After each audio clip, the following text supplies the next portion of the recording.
that's okay. But that is not what we started this for.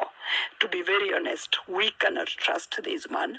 And we remember why we started this is because we cannot trust this man with whatever he does. We cannot trust a government that is being held hostage by the people like IMF, the organizations like IMF, and many others. This man has literally become a puppet of either some institutions or some people. And it is us, Kenyans, we are the ones who are paying for this. It is sad and pathetic that you hear a government borrows, even for example, at 10 trillion, and what is reported or what is recorded is maybe 2, 3, 4, 5 trillion.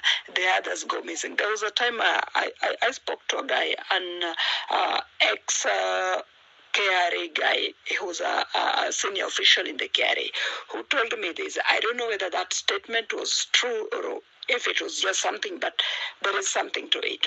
Who told me that you see the tax that Kenya reports to having been collected in a year, actually as KRA they collect that tax between 6 to 9 months. Meaning there are some months, there are three or 4 months that go unreported, go unrecorded. Where does that money go to, in case that is true?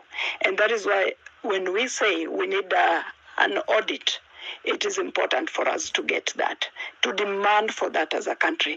Because if in case that is a fact that it is happening in this country, then we don't have a government. Because there is a lot of money that goes out there, and we don't know who is taking that money, why the person is taking that money, or where is that money taken to. But at the end of the day, it is you and I who are going to pay for this. For a long time, we've been told that, oh, we are the future leaders, we are the whatever, but this is that future. There is no any other future. The other future that we have is a future for other generations. But because we are here, if you look at this fight very well, it is no longer about us. It is a fight that is opening doors to even many other African countries. If you listen to this space, how people are talking all over the world, one sweet thing is that this is no longer about opposition leader in Kenya called for a maandamano. It's not about a sect in Kenya. It's not about some tribe or whatever, but it is about Kenyans coming out in their numbers and demanding for justice. Kenyans coming out in their numbers and demanding for accountability. And that is the best thing. And now we see other countries, as there's a guy who spoke about that. We see other countries are now starting again saying about that. Right now, if you go to Tanzania, they are having their campaigns. I think they're having the elections sometime this year. But they're talking about Kenya. They're talking about the good things that Kenyans are doing. The next thing, you never know, it could be Uganda. The next thing, it could be another country. Why? Because we have started, and we could be the voice, we could be the change, we could be that, we could be that thing that Africa has been waiting for the longest time. But what we can do is by pushing on, because what we are saying is that it's the regime. Whether Ruto send all the CSs away today, tomorrow he comes and pick another person to be in some office or whatever, look into whatever, all the records and anything that they want to do. The reality is, it's still the same regime that is being held hostage. So there's nothing actually new. And for sure, if there is any Kenyan out there who is for Kenya, I believe whether they are invited or whether they meet all the merits or anything, no one will want to work with Ruto if they are for Kenya. Meaning, if it were you, if it were me called now, come and work with us, I would say no. Because you don't deserve. You don't need to work. You need to be out of that office.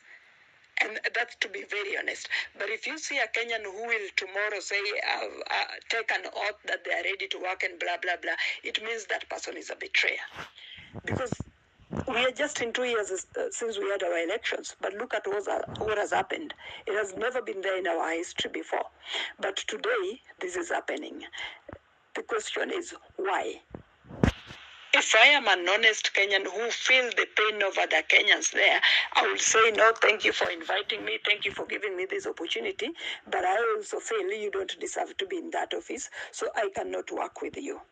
Meaning any other person who is going to accept Ruto's invitation or appointment to work in any office right now from those offices where people have been vacated is also a betrayer to me. And that is my feeling. And the same, we demand this parliament should be dissolved. And I want to challenge the opposition. They've been all over saying, oh, we support you, I don't know, the Gen Zs and whatever.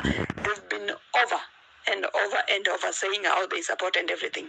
But this is the thing, even the opposition is not clean.